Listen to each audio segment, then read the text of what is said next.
college track and field is dominated by the same few teams every year. All the best recruits know who they are, and that is why they want to go there, even without a scholarship. The men of Texas Tech just won the NCAA Indoor Championship in 2024, shocking the world when they did it, because they are from the Big 12, which is not to be confused with the world's most well-funded sports league disguised as college athletics. And yes, you know who I'm talking about. But in case you weren't paying attention, the Red Raiders already won the NCAA outdoor meet back in 2019. So as far as they're concerned, this is what they do. If you watch my channel, then you know that I love track and field, particularly at the college level. I competed in it and coached in it before moving on to what I do right now. And whether you like it or not, they hand out team championship trophies at every conference and again at the NCAA meet in all the divisions. As far as I'm concerned, that makes college track a team sport. And apparently, Texas Tech has figured that out better than almost anyone else in the nation.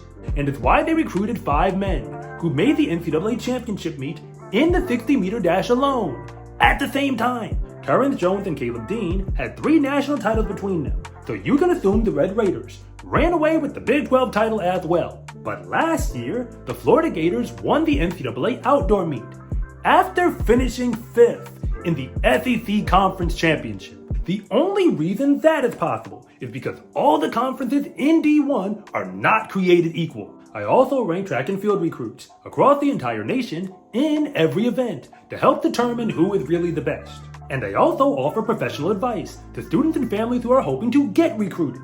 I only bring this up because I've honestly gotten sick and tired of watching people tackle recruiting with no real idea of just how good the teams in any single conference actually are.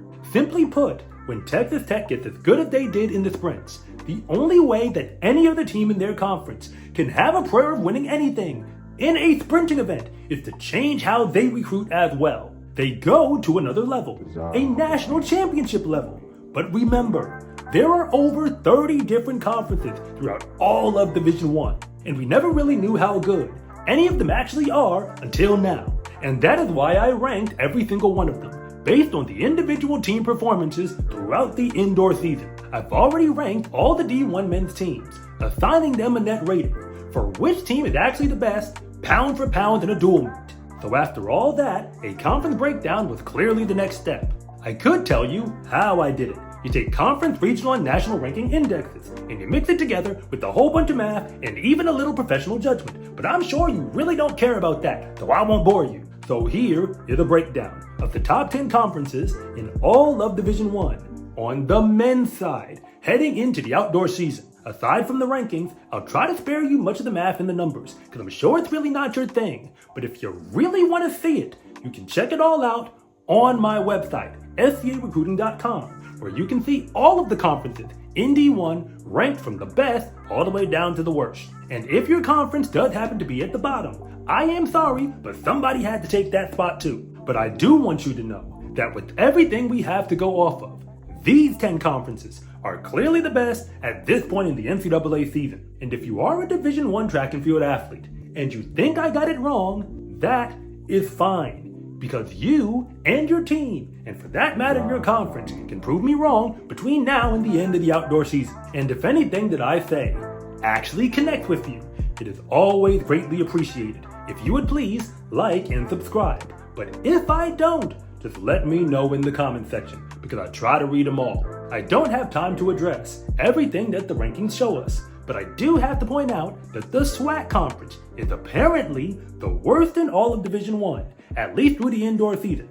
Their score was a 32.65, and my logical reason for that is they severely underperform, specifically in the distance events. And the conference at the median, ranking number 16 out of 31 in total, was the WAC conference with an average score of 47.6. Those are the only 2 stat numbers I'm going to give you, apart from the score for the conference that finishes all the way at the top. But I did have to provide some context, because the best conferences are way better than just about everybody else.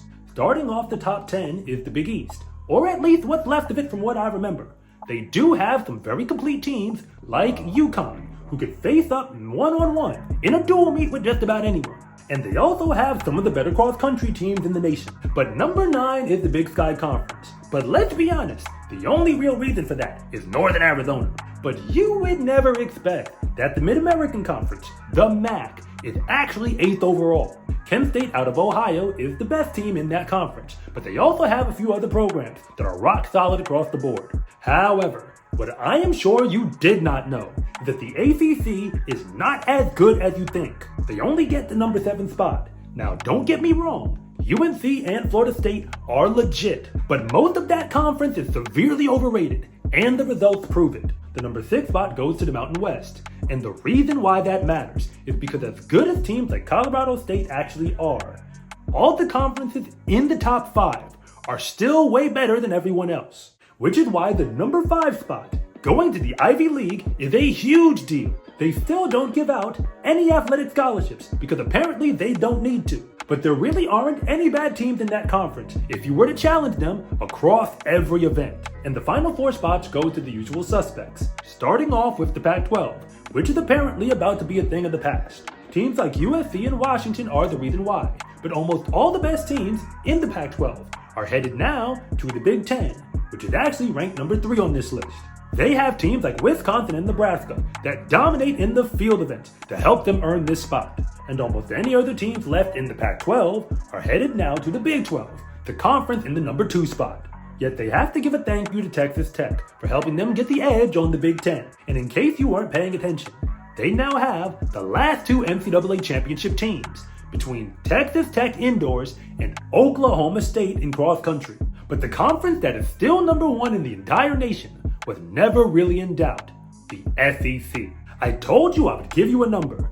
They scored 98.6 as an average rating across all their teams. So they're not only the best conference, but twice as good as the average conferences in D1, and 3 times as good as the worst. To be 100% honest with you, you can't win just about anything in the SEC conference without being able to compete for a national championship. And that is what Florida and Arkansas almost pulled off again indoors. Division I track and field has over 30 different conferences, most of which you barely hear much about. There are some good teams in all of them, and my net rating list is proof of that. But if you actually want to compete against the best of the best all season long, then it is abundantly clear that these conferences are where you need to be. Remember to check the full ranking list on my website, scarecruiting.com. And if you do compete in Division I for a conference I did not mention, just remember that your performances this outdoor season can be the difference between your team and your conference moving their way up. SCA track and field gear is here. Fast is a lifestyle, and what you wear should reflect that. Order yours at scarecruiting.com/shop or use the link in the description below. It's a huge support to me and this channel, so I can continue to make you more content like this. And remember, it is always greatly appreciated if you would please like and subscribe.